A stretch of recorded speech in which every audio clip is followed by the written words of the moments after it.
ಎಲ್ರಿಗೂ ನಮಸ್ಕಾರ.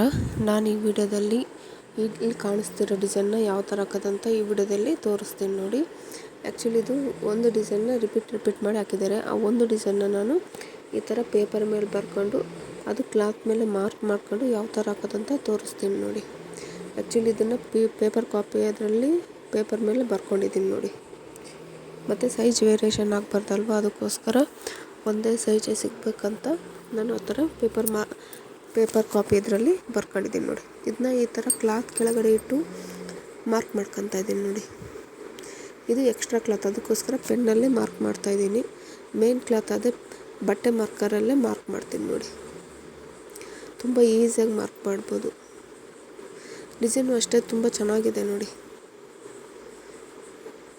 ಎಷ್ಟು ನೀಟಾಗಿ ಬರ್ತಿದೆ ನೋಡಿ. ಕರೆಕ್ಟಾಗಿ ಕ್ಲಾತ್ ಕೆಳಗಡೆ ಇಟ್ಕೊಂಡ್ರೆ ಅದು ಅಷ್ಟು ನೀಟಾಗಿ ಕಾಣಿಸ್ತಿದೆ. ಅದನ್ನ ಈ ಥರ ಬರ್ಕೊಂಡು ಅದ್ರ ಮೇಲೆ ನಾನು ವರ್ಕ್ ಮಾಡ್ತಾಯಿದ್ದೀನಿ ನೋಡಿರಿ. ಎಲ್ಲೂ ಏನೂ ಇದಾಗೋದಿಲ್ಲ. ಕರೆಕ್ಟಾಗಿ ಯಾವ ಥರ ಇದೆ ಅದ್ರ ಮೇಲೇ ಬರ್ಕೊತಾ ಇದ್ದೀನಿ ನೋಡಿ. ನೋಡಿರಿ ತೆಗಿತೀನಿ ಎಷ್ಟು ನೀಟಾಗಿ ಬಂದಿದೆ ಮಾರ್ಕರ್. ಈಗ ವರ್ಕ್ ಮಾಡ್ತಾಯಿದ್ದೀನಿ. ಈ ಥರ ಕಟ್ ವರ್ಕ್ ಬೀಡ್ಸ್ ತಗೊಂಡು ಆಲ್ಮೋಸ್ಟ್ ಇದ್ರಲ್ಲಿ ಕಟ್ ವರ್ಕ್ ಬೀಡ್ಸು ಜರ್ದೋಸೆ ಅಷ್ಟೇ ನೋಡಿ. ಮತ್ತು ಏನೂ ಎಕ್ಸ್ಟ್ರಾ ಬಳಸಿಲ್ಲ. ಮತ್ತು ಲವಂಗ ನಟಲ್ಲಿ ಚಮಕಿ ಬಳಸಿದ್ದಾರೆ. ಈಗ ಕಟ್ ವರ್ಕ್ ಬೀಡ್ಸ್ ಹಾಕ್ತಾ ಹೋಗ್ತೀನಿ ನೋಡಿ. ನಿಮಗೆ ಬೀಡ್ಸ್ ವರ್ಕು ತೋರಿಸಿದ್ದೀನಿ ಲಾಸ್ಟ್ ವಿಡಿಯೋದಲ್ಲಿ. ನಿಮಗೆ ಫುಲ್ ಡೀಟೇಲಾಗಿ ಬೇಕಂದರೆ ಆ ವಿಡಿಯೋ ನೋಡಿ.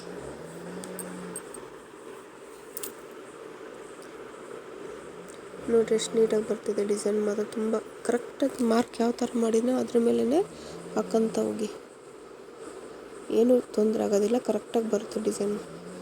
ಈ ಕರ್ವ್ ಶೇಪ್ ಟರ್ನ್ ಆದಾಗ ಒಂದೊಂದು ಬೀಡ್ ಹಾಕಿ ತುಂಬ ಚೆನ್ನಾಗಿ ಫಿನಿಶಿಂಗ್ ಬರುತ್ತೆ.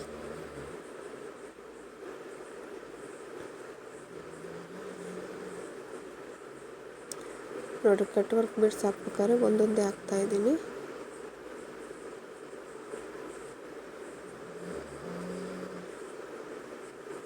ಎರಡೆರಡು ಹಾಕೋಕ್ಕೆ ಹೋಗಬೇಡಿ, ನೀಟಾಗಿ ಬರೋದಿಲ್ಲ. ನೋಡಿರಿ ಅದು ಮಾರ್ಕಿಂಗ್ ಎಲ್ಲಿವರೆಗಿತ್ತು ಅಲ್ಲಿವರೆಗೆ ಹಾಕಿ ಎಂಡ್ ಲಾಕ್ ಮಾಡ್ತೀನಿ ನೋಡಿ. ಈಗ ನೆಕ್ಸ್ಟು ಲೀಫ್ ಶೇಪಲ್ಲಿ ಎರಡು ಲೀಫಿಗೆ ಮಾತ್ರ ಜರ್ದೋಸೆ ಹಾಕಿದ್ದಾರೆ. ಮಿಕ್ಕಿರೋಕ್ಕೆಲ್ಲ ಕಟ್ ವರ್ಕ್ ಬೀಡ್ಸ್ ಹಾಕಿದ್ದಾರೆ ನೋಡಿ. ಈಗ ಈ ಲೀಫ್ಗೂ ಕಟ್ ವರ್ಕ್ ಬೀಡ್ಸೇ ಮೂರು ಹಾಕ್ತಿದ್ದಾರೆ ನೋಡಿರಿ. ಜಾಸ್ತಿ ಆಗ್ತಿಲ್ಲ ಅದರಲ್ಲಿ, ಅದಕ್ಕೋಸ್ಕರ ನಾನು ಮೂರೇ ಹಾಕ್ತಾಯಿದ್ದೀನಿ. ಕೌಂಟಿಂಗು ವೇರಿಯೇಷನ್ ಮಾಡ್ಕೋಬೇಡ್ರಿ, ಯಾಕಂದರೆ ಶೇಪು ಚೇಂಜ್ ಬಂದ್ಬಿಡುತ್ತೆ. ಅದಕ್ಕೋಸ್ಕರ 4 ಹಾಕ್ತೀರಾ 4 ಹಾಕಿ, 3 ಹಾಕ್ತೀರಾ ಕರೆಕ್ಟಾಗಿ 3 ಹಾಕಿ. ಒಂದರಲ್ಲಿ 4 ಒಂದರಲ್ಲಿ 3 ಆ ಥರ ಹಾಕಕ್ಕೆ ಹೋಗಬೇಡಿ. ಅದು ಲೀಫ್ ಶೇಪ್ ಚೇಂಜ್ ಆಗಿಬಿಡುತ್ತೆ. ಅದಕ್ಕೋಸ್ಕರ ನೋಡಿರಿ ಈ ಡಿಸೈನ್ ಮುಗಿದ ತಕ್ಷಣ ನಾನೇನು ಮಾಡ್ತೀನಿ, ಎಂಡ್ ಲಾಕ್ ಮಾಡ್ತಾಯಿದ್ದೀನಿ ನೋಡಿ. ಈಗ ನೆಕ್ಸ್ಟ್ ಕಟ್ ವರ್ಕ್ ಬೀಡ್ಸ್ ಎಲ್ಲ ಕಂಪ್ಲೀಟ್ ಆದಮೇಲೆ ನಾನು ಜರ್ದೋಸೆ ಹಾಕ್ತೀನಿ ನೋಡಿ. ಈಗ ಇಲ್ಲಿ ಕೆಳಗಡೆ ಒಂದು ಲೀಫು ಅಷ್ಟೇ ಕಟ್ ವರ್ಕ್ ಬೀಡ್ಸ್ ಹಾಕ್ತಾಯಿದ್ದೀನಿ ನೋಡಿ. 3 ಹಾಕ್ತಾಯಿದ್ದೀನಿ. ಕರೆಕ್ಟಾಗಿ ಲೀಫ್ ಶೇಪ್ ಯಾವ ಥರ ಬರುತ್ತೋ ಆ ಥರ ಮಾರ್ಕ್ ಮಾಡಿದ್ದೀನಿ. ಅದರೊಳಗಡೆ ಎಷ್ಟು ಬರುತ್ತೋ ಅಷ್ಟು ಒಳಗಡೆನೇ ಹಾಕ್ತಾಯಿದ್ದೀನಿ. ಔಟ್ಲೈನ್ಗೆ ನಾನು ಜರಿ ಥ್ರೆಡ್ ಹಾಕ್ಬೇಕು, ಅದಕ್ಕೋಸ್ಕರ ಅದರೊಳಗಡೆನೇ ಬರೋಷ್ಟು ಬೀಡ್ಸ್ ಹಾಕ್ತಾಯಿದ್ದೀನಿ ನೋಡಿ. ಈಗ ಎಂಡ್ ಲಾಕ್ ಮಾಡ್ತಾಯಿದ್ದೀನಿ ನೋಡಿ. ಆಲ್ಮೋಸ್ಟ್ ಪ್ರತಿಯೊಂದು ಸ್ಟೆಪ್ ಕಂಪ್ಲೀಟ್ ಆದಮೇಲೆ ನಾನು ಎಂಡ್ ಲಾಕ್ ಮಾಡ್ತಾಯಿದ್ದೀನಿ ನೋಡಿ. ಈಗ ನೆಕ್ಸ್ಟು ಆ 2 ಲೀಫ್ ಕೆಳಗಡೆ ಜರ್ದೋಸಿ ಬರುತ್ತೆ. ಈಗ ಅದ್ರ ಮಧ್ಯದಲ್ಲಿ ಬಂದಿರೋ ಲೀಫು ಕಟ್ ವರ್ಕ್ ಬೀಡ್ಸ್ ಬರುತ್ತೆ ನೋಡಿ. ಕರೆಕ್ಟಾಗಿ ಒಳಗಡೆನೇ ಎಷ್ಟಾಗುತ್ತೋ ಅಷ್ಟು ಒಳಗಡೆನೇ ಹಾಕ್ತಾಯಿದ್ದೀನಿ ಕಟ್ ವರ್ಕ್ ಬೀಡ್ಸು. ಈಗ ನೆಕ್ಸ್ಟು ಮಧ್ಯದಲ್ಲಿ 3 ಕಟ್ ವರ್ಕ್ ಬೀಡ್ಸ್ ಹಾಕ್ತಾಯಿದ್ದೀನಿ ನೋಡಿ. ತುಂಬ ಈಸಿಯಾಗಿ ಹಾಕ್ಬೋದು ನೋಡಿರಿ. ಈಗ ಲಾಸ್ಟ್ ಲೈನ್ ಹಾಕ್ತಾಯಿದ್ದೀನಿ ನೋಡಿ. ಕರೆಕ್ಟಾಗಿ 3 ಹಾಕ್ತಾಯಿದ್ದೀನಿ ನೋಡಿ. ಈಗ ಅಲ್ಲಿ ಎಂಡ್ ಲಾಕ್ ಮಾಡ್ತಾಯಿದ್ದೀನಿ. ಅದು ಲೀಫ್ ಶೇಪ್ ಪೆನ್ನಲ್ಲಿ ಮಾರ್ಕ್ ಮಾಡಿದ್ದೀನಲ್ವ, ಅದರೊಳಗಡೆನೇ ಬೀಡ್ಸ್ ಹಾಕಿದ್ದೀನಿ ನೋಡಿ. ಔಟ್ಲೈನ್ ಏನಿದೆಯೋ ಅಲ್ಲಿ ನಾನು ಜರಿ ಥ್ರೆಡ್ ಹಾಕ್ತೀನಿ. ಅದಕ್ಕೋಸ್ಕರ ಎಷ್ಟು ಸಾಧ್ಯನೋ ಅದರೊಳಗಡೆನೇ ಬರೋ ಥರ ವರ್ಕ್ ಮಾಡ್ತಾಯಿದ್ದೀನಿ ನೋಡಿ. ಈಗ ಈ ಸರ್ಕಲ್ ಶೇಪ್ ಮೇಲೆ ಇರ್ತಕ್ಕಂಥ ಇದಕ್ಕೂ ಸಹ ನಾನು ಕಟ್ ವರ್ಕ್ ಬೀಡ್ಸ್ ಹಾಕ್ತಾಯಿದ್ದೀನಿ ನೋಡಿ. ತುಂಬ ಅಂದರೆ ತುಂಬ ಈಸಿಯಾಗಿ ಹಾಕ್ಬೋದು, ಏನೂ ಕಷ್ಟ ಆಗಲ್ಲ ನೋಡಿ. ಎಷ್ಟು ಈಸಿಯಾಗಿ ತೋರಿಸ್ತಾ ಇದ್ದೀನಿ. ಏನಂದರೆ ಪ್ರಯತ್ನ ಪಡಬೇಕಷ್ಟೆ. ನೀವೆಷ್ಟು ಪ್ರಾಕ್ಟೀಸ್ ಮಾಡ್ತೀರೋ ಅಷ್ಟು ಈಸಿಯಾಗಿ ಹಾಕ್ತೀರ ನೋಡಿ. ಈಗ ಎಂಡ್ ಲಾಕ್ ಮಾಡ್ತಾಯಿದ್ದೀನಿ ನೋಡಿ. ತುಂಬ ಈಸಿಯಾಗಿ ಬಂದಿದೆ ನೋಡಿರಿ. ಕಟ್ ವರ್ಕ್ ಬೀಡ್ಸು ಕಂಪ್ಲೀಟ್ ಆಯಿತು. ಈಗ ನೆಕ್ಸ್ಟು ಜರ್ದೋಸಿ ಹಾಕ್ತಾಯಿದ್ದೀನಿ. ಜರ್ದೋಸಿನೂ ಅಷ್ಟೇ 3 ಹಾಕ್ತಾಯಿದ್ದೀನಿ. ಅದು ಸೇಮ್ ಸೈಜಲ್ಲೇ ಕಟ್ ಮಾಡ್ಕೊಳ್ಳಿ, ಸೈಜ್ ವೇರಿಯೇಷನ್ ಮಾಡ್ಕೊಬೇಡ್ರಿ. ಒಂದು ನಿಮ್ಗೆ ಅಂದಾಜಿಗೆ ಆ ಲೀಫ್ ಶೇಪ್ಗೆ ಈಗ 3 ಕಟ್ ವರ್ಕ್ ಬೀಡ್ಸ್ ಸೈಜ್ ಎಷ್ಟು ಬರುತ್ತೋ ಅಷ್ಟು ಒಂದು ಕಟ್ ಮಾಡ್ಕೊಂಡು ಅದನ್ನು ಪಕ್ಕ ಇಟ್ಕೊಂಡು 6 ಕಟ್ ಮಾಡ್ಕೊಳ್ಳಿ. ಯಾಕಂದರೆ 2 ಲೀಫಿಗೆ ಅಷ್ಟೇ ಅಲ್ವಾ ಫಿಲಪ್ ಮಾಡೋದು, ಅದಕ್ಕೋಸ್ಕರ 6 ಸಾಕಾಗುತ್ತೆ. ಈಗ ಇನ್ನೊಂದು ಲೀಫ್ಗೆ ಜರ್ದೋಸಿ ಹಾಕ್ತಾಯಿದ್ದೀನಿ ನೋಡಿ. ಕರೆಕ್ಟಾಗಿ 3 ಜರ್ದೋಸಿನ ಹಾಕ್ತಾಯಿದ್ದೀನಿ. ಅದು ಒಂದೇ ಸೈಜಲ್ಲೇ ಹಾಕ್ತಾಯಿದ್ದೀನಿ. ಅದು ಲೀಫ್ ಶೇಪ್ ಒಳಗಡೆ ಕರೆಕ್ಟಾಗಿ ಬರೋ ಥರ ಹಾಕ್ತಾಯಿದ್ದೀನಿ ನೋಡಿ. ಡಿಸೈನ್ ಮಾತ್ರ ತುಂಬ ಚೆನ್ನಾಗಿ ಕಾಣಿಸುತ್ತೆ, ತುಂಬ ಚೆನ್ನಾಗಿದೆ ನೋಡಿ. ಈಸಿಯಾಗಿ ಹಾಕ್ಬೋದು, ಎಲ್ಲೂ ಏನು ಕಷ್ಟ ಆಗೋಲ್ಲ, ತ್ರಾಸಾಗೋದಿಲ್ಲ ನೋಡಿ. ಈಗ ಈ ಥರ ಬಳ್ಳಿ ಶೇಪ್ ಬಂದಿದೆಯಲ್ವ, ಈ ಶೇಪಲ್ಲಿ 3 mm ಬೀಡ್ಸು ಮತ್ತು ಕಟ್ ವರ್ಕ್ ಬೀಡ್ಸು ಹಾಕ್ತಿದ್ದೀನಿ ನೋಡಿ. ಸರ್ಕಲ್ ಶೇಪಲ್ಲಿ 3 mm ಬೀಡ್ಸ್ ಹಾಕಿ ಅದ್ರ ಕೆಳಗಡೆ ನಾನು ಕಟ್ ವರ್ಕ್ ಬೀಡ್ಸ್ ಹಾಕ್ತಿದ್ದೀನಿ ನೋಡಿ. ಅದು ಮಾರ್ಕ್ ಮಾಡಿರೋದ್ರಲ್ಲಿ ಎಷ್ಟು ಇಡಿಸುತ್ತೆ, 2 + 3 5 ಇಡಿಸಿದೆ ನೋಡಿ. ಇಲ್ಲಿ ಪಕ್ಕದಲ್ಲಿ 3 mm beads 1, cut work beads 2 ಹಾಕ್ತೀನಿ ನೋಡಿ. 2 ಕಡೆ ಸೇಮ್ ಹಾಕ್ತಾಯಿದ್ದೀನಿ, ಯಾಕಂದರೆ ಡಿಸೈನ್ ಚೇಂಜ್ ಆಗಬಾರ್ದು, ಅದಕ್ಕೋಸ್ಕರ ನೋಡಿರಿ. ಇಲ್ಲಿ ಅದು ಯಾವ ಥರ ಡಿಸೈನ್ ಬಂದಿದೆಯೋ ಆ ಥರನೇ ಹಾಕ್ತಾಯಿದ್ದೀನಿ ನೋಡಿ. ಈಗ ಮೇಲ್ಗಡೆ ಹೋಗಿ ಅಲ್ಲಿಂದ cut work 3 mm beads cut work beads ಬಿಡ್ತೀನಿ. ಕರೆಕ್ಟಾಗಿ ಇಲ್ಲಿ ಕೆಳಗಡೆ 2 ಇಟ್ಟಿದ್ದೀನಲ್ವ, ಅದೇ ಥರನೇ ಮೇಲ್ಗಡೆನೂ 2 ಹಾಕ್ತಾಯಿದ್ದೀನಿ ನೋಡಿ.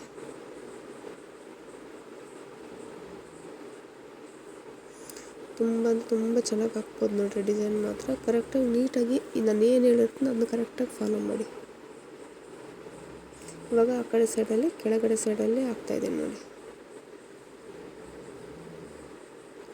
3 mm beads 2 cut work beads ಹಾಕ್ತಾಯಿದ್ದೀನಿ. ಮತ್ತು ಚೈನ್ ಹಾಕಿ ಎಕ್ಸ್ಟ್ರಾ ಚೈನ್ ಹಾಕ್ತಾಯಿದ್ದೀನಿ, ಅದು ಮೇಲ್ಗಡೆ ಹೋದಂಗೆ ಕಾಣಬಾರ್ದು, ಅದಕ್ಕೋಸ್ಕರ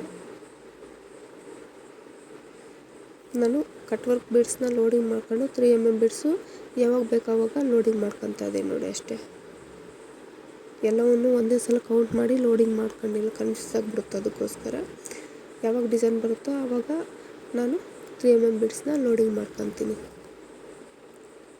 ಈಗ ಎಂಡ್ ಲಾಕ್ ಮಾಡ್ತಾಯಿದ್ದೀನಿ ನೋಡಿ. ಕರೆಕ್ಟಾಗಿ ಅದು ಯಾವ ಥರ ಬಂದಿದೆ ಅದೇ ಥರನೇ ಹಾಕಿದ್ದೀನಿ ನೋಡಿ. ಈಗ ನೆಕ್ಸ್ಟು ಜರಿ ಥ್ರೆಡ್ಡಲ್ಲಿ ಔಟ್ಲೈನ್ ಹಾಕ್ಕೊಂತ ಬರ್ತೀನಿ. ಲೀಫ್ ಶೇಪ್ಗೆ ಅಷ್ಟೇ ನಾನು ಜರಿ ಥ್ರೆಡ್ ಹಾಕ್ತಿದ್ದೀನಿ ನೋಡಿ.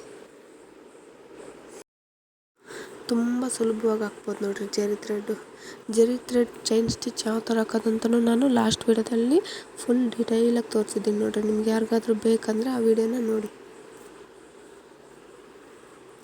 ಕರೆಕ್ಟಾಗಿ ಮಾರ್ಕ್ ಯಾವ ಥರ ಮಾಡಿದ್ದೀನೋ ಲೀಫಿಗೆ ಆ ಮಾರ್ಕ್ ಮೇಲೇ ನಾನು ಚೈನ್ ಹಾಕ್ಕೊಂತ ಬರ್ತಾಯಿದ್ದೀನಿ ನೋಡಿ.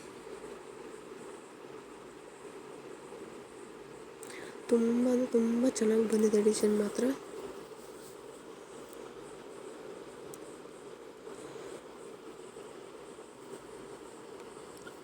ಅದು ಲೀಫ್ ತುದಿ ಬಂದಾಗ ಮೂಲೆ ಬರ್ಬೇಕು ನೋಡಿ, ಅದು ಚೈನು ಹಾಕಿ ರಿವರ್ಸ್ ಹೋಗಿ ಒಂದು ಚಿಕ್ಕ ಚೈನ್ ಹಾಕಿ ಕಂಟಿನ್ಯೂ ಮಾಡ್ಬೇಕು ನೋಡಿ. ಅವೆಲ್ಲ ಲೀಫ್ ತುದಿ ಚೆನ್ನಾಗಿ ಬಂದಿದೆ ನೋಡಿ.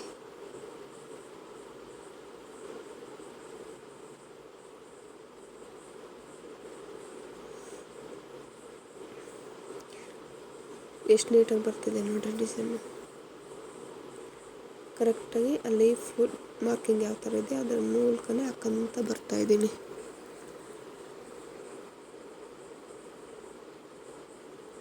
ಈಗ ಎಂಡ್ ಲಾಕ್ ಮಾಡ್ತಾಯಿದ್ದೀನಿ ನೋಡಿ. ಈಗ ನೆಕ್ಸ್ಟು ಈ ಲೀಫ್ ಶೇಪ್ಗೆ ಔಟ್ಲೈನ್ ಹಾಕ್ತಾಯಿದ್ದೀನಿ. ತುಂಬ ನೀಟಾಗಿ ಬಂದಿದೆ ನೋಡಿ ಡಿಸೈನು.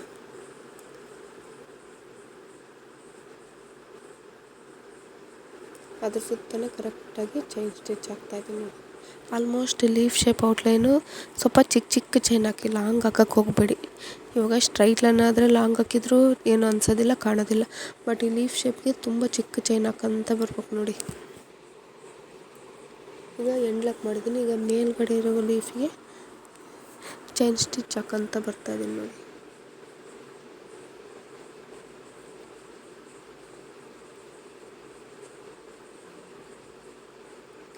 ತುದಿ ನೋಡಿರಿ ಎಷ್ಟು ನೀಟಾಗಿ ಬರ್ತಿದೆ. ಹೀಗೆ ಚೈನ್ ಹಾಕಿ ಸ್ವಲ್ಪ ರಿವರ್ಸ್ ಹೋಗಿ ಮತ್ತೆ ಮುಂದಕ್ಕೆ ಬರ್ತಾಯಿದ್ದೀನಿ ನೋಡಿ.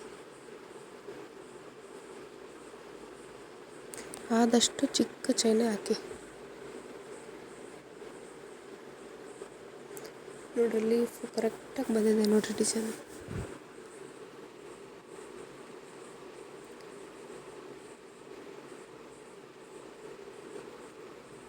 ಈಗ ಎಂಡ್ ಲಾಕ್ ಮಾಡ್ತಾಯಿದ್ದೀನಿ.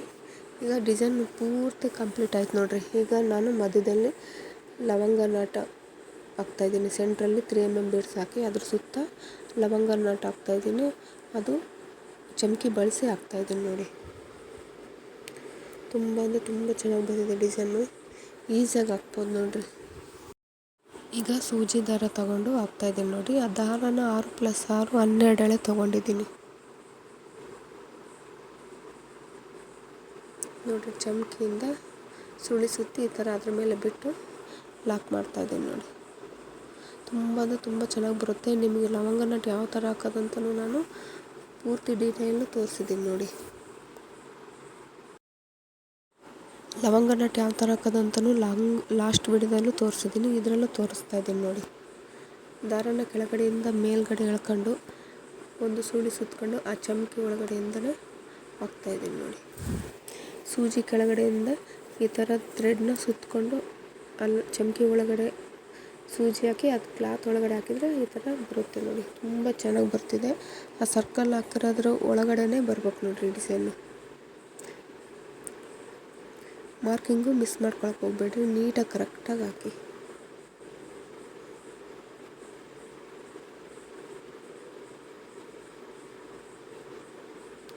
ನೋಡಿರಿ ಎಷ್ಟು ನೀಟಾಗಿ ಬರ್ತಿದೆ ಡಿಸೈನು. ಕರೆಕ್ಟಾಗಿ ಅದ್ರಾಗೆ ಎಷ್ಟು ಇಡಿಸುತ್ತೋ ಅಷ್ಟು ಲವಂಗ ನಾಟ್ ಹಾಕಿ. ಇಷ್ಟೇ ಅಂತಲ್ಲ, ಗ್ಯಾಪ್ ಮಾತ್ರ ಕರೆಕ್ಟಾಗಿ ನಾನು ಲಾಸ್ಟ್ ವೀಡಿಯೋದಲ್ಲಿ ನಿಮಗೆ ತೋರಿಸಿದ್ದೆ ಯಾವ ಥರ ಗ್ಯಾಪ್ ಕೊಟ್ಟು ಹಾಕೋದು, ಯಾವ ಥರ ಹಾಕೋದು ಅಂತ. ಬಟ್ ಈ ಸಲ ನಾನೇನು ಮಾಡ್ತೀನಿ, ಒಂದು ಸೈಡಿಂದನೇ ಹಾಕ್ಕೊಂಡು ಹೋಗ್ತಾಯಿದ್ದೀನಿ ನೋಡಿ. ಲಾಸ್ಟ್ ವೀಡಿಯೋದಲ್ಲಿ ಯಾವ ಥರ ತೋರಿಸಿದ್ದೆ ಅಂದರೆ ಆಪೋಸಿಟ್ ಹಾಕಿ ಕರೆಕ್ಟಾಗಿ ಮಧ್ಯದಲ್ಲಿ ಗ್ಯಾಪ್ ಇಲ್ದಂಗೆ ಹಾಕೋದು ತೋರಿಸಿದ್ದೆ. ಬಟ್ ಈ ವಿಡಿಯೋದಲ್ಲಿ ನಿಮ್ಗೆ ಒಂದು ಸೈಡಿಂದನೂ ಯಾವ ಥರ ಹಾಕೋದು ಅಂತಲೂ ನಾನು ತೋರಿಸ್ತಾಯಿದ್ದೀನಿ ನೋಡಿ. ತುಂಬ ಅಂದರೆ ತುಂಬ ಸುಲಭವಾಗಿ ಹಾಕ್ಬೋದು ನೋಡಿರಿ. ಕರೆಕ್ಟಾಗಿ ಗ್ಯಾಪ್ ಕೂಡ ಅಷ್ಟೇ, ಎಲ್ಲೂ ಅಂದರೆ ಚೇಂಜಸ್ ಇಲ್ಲ, ಕರೆಕ್ಟಾಗಿ ಬಂದಿದೆ ನೋಡಿ.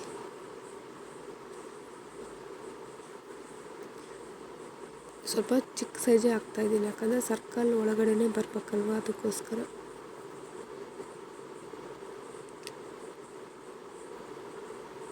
ನೋಡಿರಿ, ಒಂದ್ರ ಪಕ್ಕ ಒಂದು ಗ್ಯಾಪ್ ಎಷ್ಟಿದೆ ನೋಡಿಕೊಂಡು ಕರೆಕ್ಟಾಗಿ ಹಾಕಂತ ಬರ್ರಿ.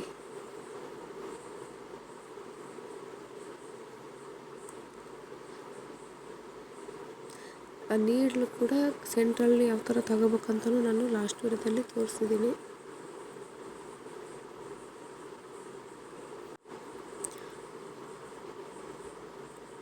ಕರೆಕ್ಟಾಗಿ ಚಮಕಿ ಹಾಕೋದ್ರಿಂದ ತುಂಬ ಚೆನ್ನಾಗಿ ಬರುತ್ತೆ ನೋಡಿರಿ ಲವಂಗ ನಾಟು.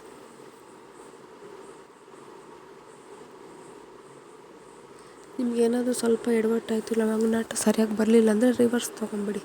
ರಿವರ್ಸ್ ತೊಗೊಂಡು ಫಸ್ಟಿಂದನೇ ಹಾಕಿ.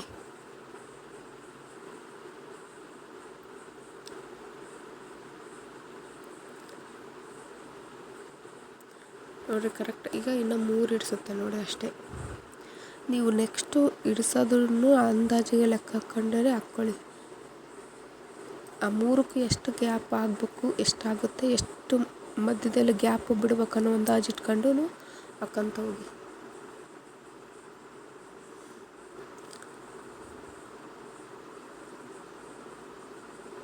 ಈಗ ಇನ್ನೊಂದು ಹಾಕಿದರೆ ಈ ಡಿಸೈನ್ ಕಂಪ್ಲೀಟ್ ಆಗುತ್ತೆ ನೋಡಿ. ತುಂಬ ಚೆನ್ನಾಗಿ ಬಂದಿದೆ. ಯಾರಾದರೂ ಟ್ರೈ ಮಾಡೋರು ಟ್ರೈ ಮಾಡಿ. ನಿಮ್ಗೇನನ್ನ ನಾನು ಹಾಕಿರೋದ್ರಲ್ಲಿ ಡೌಟ್ ಇದ್ದರೆ ಕಾಮೆಂಟ್ ಮಾಡಿ, ಮೆಸೇಜ್ ಮಾಡ್ತೀನಿ. ಅಥವಾ ನಿಮ್ಗೆ ಅದೇನನ್ನ ಪ್ರಾಬ್ಲಮ್ ಆಯಿತು ಅಂದರೆ ಇನ್ನೊಂದು ಸಲ ಬೇಕಾದರೂ ಹಾಕಿ ತೋರಿಸ್ತೀನಿ ನಾನು. ಈಗ ಲಾಸ್ಟ್ ಒನ್ ಹಾಕ್ತಾಯಿದ್ದೀನಿ ನೋಡಿ.